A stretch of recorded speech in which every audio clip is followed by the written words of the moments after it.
Hello everyone, this is Dr. Jaitly, your cardiologist, on your source of learning on MuniMeterHealth, your favorite site for cardiology and of course learning about human illnesses and awareness. So welcome again, this is Dr. Jaitly from New York. Today, very briefly, as we always say, remember this is an educational channel. We are not offering any medical advice, just number one. And number two, if you're experiencing an emergency, please go and see your nearest doctor or dial 911 and get to the hospital. So having said that, now let's understand what we're going to be talking about briefly here. Let's understand there is a smartphone now which is available, which has an app, and that has an app for an ECG or an EKG.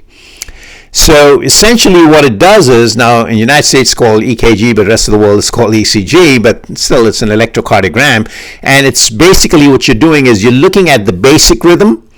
A basic rhythm would, for instance, look like this, which is a normal sinus rhythm. Here I'm drawing it for you. And so each time there is a P wave, there is a small Q wave, and then of course an QRS, and then a T wave. So basically this is what is a normal sinus rhythm. Now, if you were to look at some of these patients specifically who have atrial fibrillation, you may end up seeing some of these patients have irregular heartbeat or no P waves, as a matter of fact, and as a result you may have this kind of rhythm where there RR interval. These are RR dash intervals. These are irregular, as you see. Here you have an irregularity where patients will have PQRST in that fashion.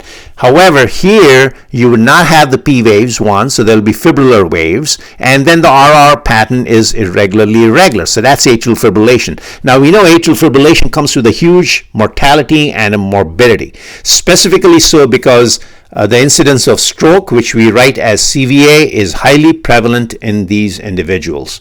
And that is, as a marker, as you know, once you have a stroke after atrial fibrillation, because the clots can form in the especially in the upper chambers of the heart, and they may get dislodged during these rhythms, and this may be very fatal or sometimes be extremely resulting into some moribund conditions like stroke. We'll write it down for you, stroke, which is also known as cerebrovascular accident or CVA. So many of these patients, they begin to have palpitations, so they will complain of palpitations first. They may have dizziness. So it may be a good idea to do this smartphone electrocardiographic analysis, a quick way where a person can actually download an app on a regular, everybody carries a smartphone these days, and then you can actually say, if this is your smartphone, I'll just draw, if this is your smartphone, I'm drawing it schematically here, and this is your smartphone, well, the device is really something like this. It looks like smaller, obviously this is scaled, so here you have, so the two fingers are placed on in these 2 points, and the transmission is over at the on the smartphone, and immediately one can see these EKGs patterns. So if you notice an EKG pattern like this, and if it is regular, then it'll read it off as regular. But if you're still in doubt and you don't know whether it is regular, you can still transmit it to your doctor. So you can send it to your MD, or you can email it. You can also messenger it if you like. So there are so many functions you can do it. You can save it for further analysis until next trip to your doctor's office or clinic. So many things can be done just by knowing. Again, it's a single lead. Remember, there's only one lead involved here, and it is tending to replace many of the Holter analysis or the Cine loop analysis that we used to talk about.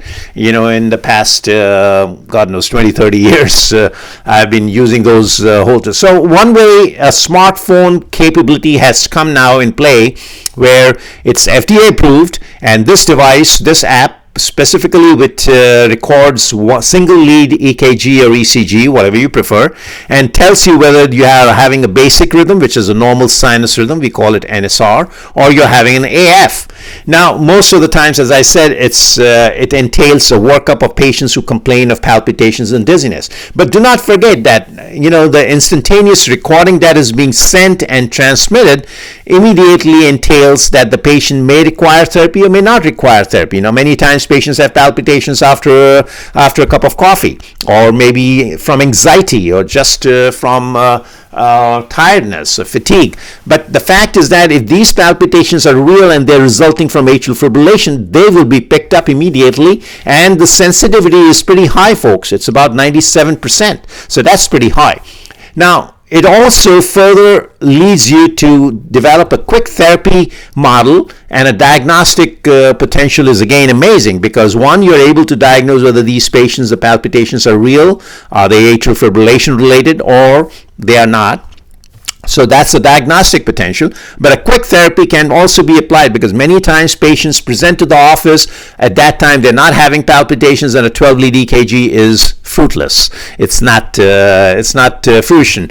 It's not leading to any fruition. In other words, one does not really diagnose that or clinch the diagnosis. But these are the things where a person can actually use it at home, or at work, or in the car, or in the train, or traveling on a bus. And if the patient was to experience palpitations or in the middle of the night, all he or she has to do is reach out for the smartphone, apply the small little device, which again the app will guide you into, and record that rhythm and send it to the doctor. Now, you can send it overnight, or you can send it the next morning, depending upon, and then the doctor will be able to interact with you and say, look, there is a potential that we have an atrial fibrillation episode that occurred, that you suffered with last night or the day before, or whenever you sent it. So you will be able to record. Also, it has the capability of defining your symptoms. If you had any symptoms, you can make a note of it.